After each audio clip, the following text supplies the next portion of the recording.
As soon as we hope for, or expect, or anticipate the rapture of the church, we are immediately accused of date setting.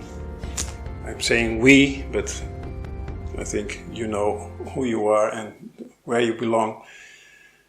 And it seems as if there is an 11th commandment: thou shalt not set dates. So far I have not found it yet in the Bible, but anyway, thou shalt not set dates. The question could be, what is a date? And another question could be, what are we to do with the myriad of prophecies and signs regarding the rapture, regarding the second coming, and regarding the end of the age? In 1 Chronicles 12, verse 32, we read, "And the children of Issachar, which were men that had understanding of the times, to know what Israel ought to do." Understanding the times results in knowing what you ought to do. Paul assumes that we have understanding of the times and the seasons. He says in 1 Thessalonians 5, verse 1 and 2, "But of the times and the seasons, brethren, you have no need that I write unto you. For you yourselves know perfectly the day, that the day of the Lord so cometh as a thief in the night." He says he doesn't need to tell us because we know. It seems, of course, to contradict the thief in the night idiom that he uses right away after that. Because that has the element of being unexpected. However, it's not. In fact, it means the exact opposite. The thief in the night was the captain of the temple guard. And he was expected. And he came only as a surprise to those that were asleep. And this pertains to priests that were on duty during that night. They had to keep the fire going. And if they fell asleep, of course, there was a risk that the fire would go out. The temple guard would find a priest sleeping, then he would take some of the hot coals from the fire and set the garment of this priest on fire. The priest would wake up and, of course, throw off his burning garment. His nakedness would be exposed, to his great shame, because his fellow priests would see how he utterly failed to do his duty. We covered that in more detail in a separate video. I will link it up here in the description of this video. So that is why this idiom is used for the dead church, the church of Sardis. There we find the same idiom, the thief in the night and the nakedness that might be exposed. But Paul says this is not for you, because you know. So what are these times and seasons that Paul speaks about? In Genesis 1 verse 14 we find the first reference to them. It says there, "And God said, let there be lights in the firmament of heaven, to divide the day from the night, and let them be for signs, and for seasons, and for days, and for years." The word seasons there is moadim. I will write it down.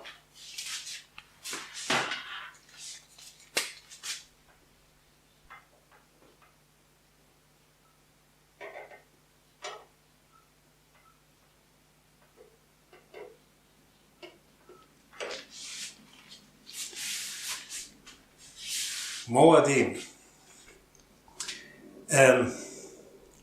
It's an interesting word, often translated with seasons, but not always, as I will point out in a minute. But it means literally appointed time. It's really a word you would use when you have an appointment at the dentist. It's an appointed time. You know the date, you know the time, obviously you know the place. And that is what it is. It's moad. Moadim is the plural. So the singular is moad. First three letters. So we find this word also in Leviticus 23 verse 2.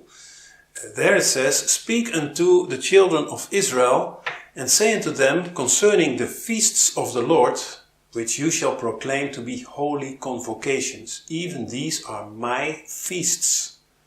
Now the word for feasts there is moadim. They are divine appointments. They are certainly not feasts like party time, holidays. They are appointed times. They point to something, and they are set times on God's calendar. We find then, so we see that it's translated with season or with feast, and we find yet another translation which is most accurate, and that is in Habakkuk chapter 2 verse 3. There it says, "For the vision is yet for an appointed time." Speaking about the end times, but it says here in King James, appointed time. The original word in Hebrew is moad, and so very, very correct. It says, "But at the end it will speak and not lie. Though it tarry, wait for it, because it will surely come. It will not tarry." This is really one of my favorite verses. We find the word moad here, and the assurance it will come. The whole idea of an appointed time is that it is a set date. Set date, which means God is the date setter. We are date getters, who must understand the times so that we know what to do. And we cannot be in time for an appointment, appointed time. We cannot be in time for an appointment if we do not know the day and the hour. So you have an appointment at the dentist, you have to know when. And so if the dentist sends you a message or calls you and says, "I want to see you, I set an appointment for you," the first thing you ask is, "When is it?" So that makes perfect sense, I suppose. We must understand the times and watch for it.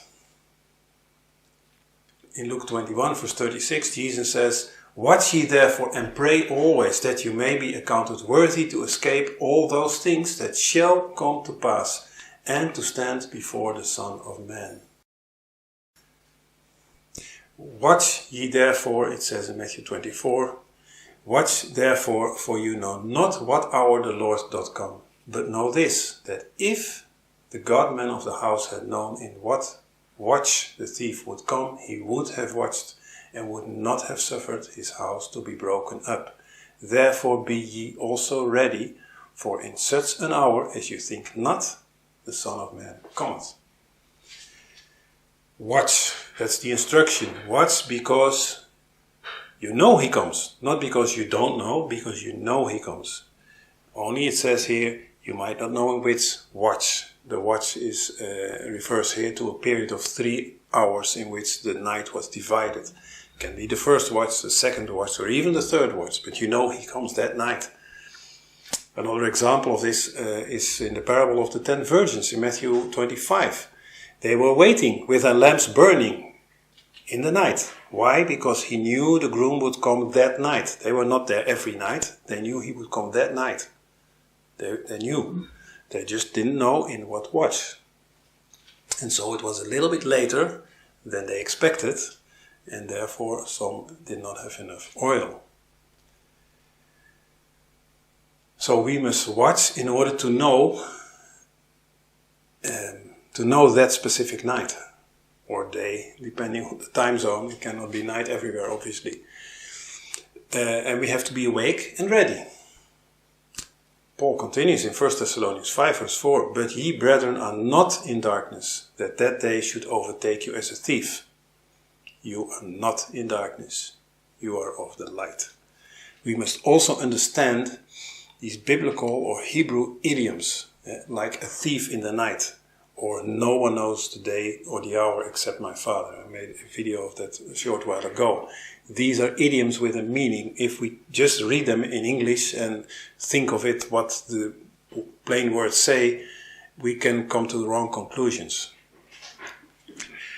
By the way, the word to know does not mean I have no knowledge, knowledge of it. The word used in the Greek is ida,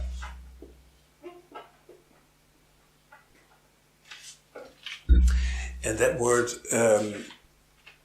it's a word that's used daily. It means actually to see. But in this context, it means to appreciate, to consider, to concern.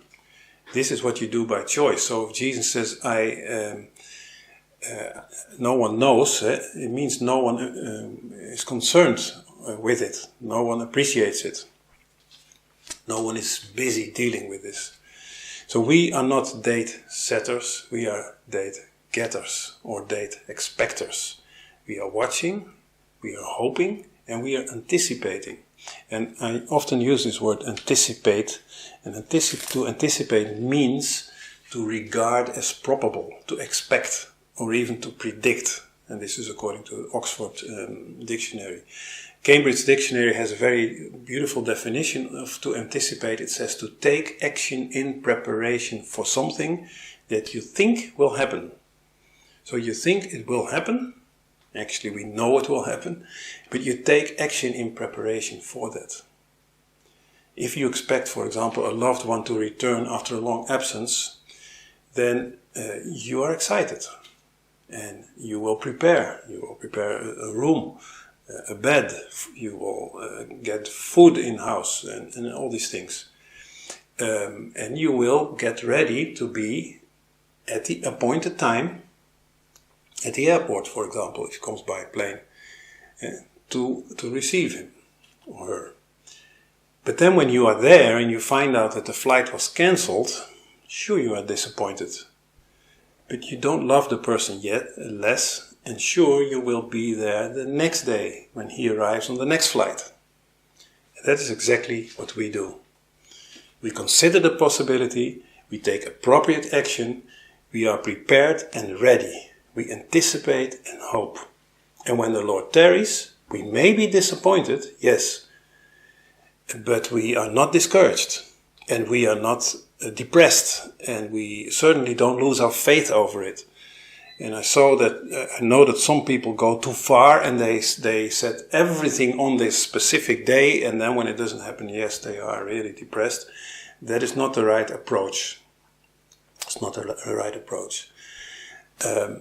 We will use, if the Lord tarries, we use the extra time given to occupy, and we make sure that we are ready for the next opportunity. But we keep watching.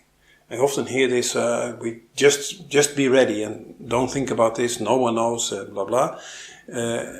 Just be ready. But if you talk and act like that, the reality is, in most cases, you're not ready. So I want to end again with Habakkuk 2 verse 3, because it says it all. For the vision is yet for an appointed time, but at the end it will speak, and not lie. Though it tarry, wait for it, because it will surely come. It will not tarry. Amen.